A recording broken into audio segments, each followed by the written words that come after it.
हमारा ख़बर शिरके इस्लामाबाद में पाकिस्तान फ्लोर मिल्स एसोसिएशन ऐं हुकूमत विच में डेडलॉक ख़त्म। हुकूमती कमेटी के मेंबरन फ्लोर मिल्स एसोसिएशन के नुमाइंदनि सां मुलाक़ात कई।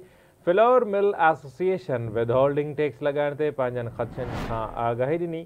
APR चेयरमैन फ्लोर मिल्स जे विद होल्डिंग टैक्स ख़त्म करण ते इतफ़ाक़ कयो।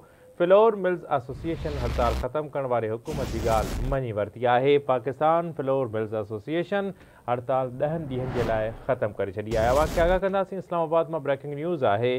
पाकिस्तान फ्लोर मिल्स एसोसिएशन ऐं हुकूमत विच में डेडलॉक ख़त्म थी वियो। हुकूमती कमेटी के मेंबरन फ्लोर मिल्स एसोसिएशन के नुमाइंदनि सां मुलाक़ात करे विद होल्डिंग टैक्स लगाइण ते हाल अहवाल कयो आहे।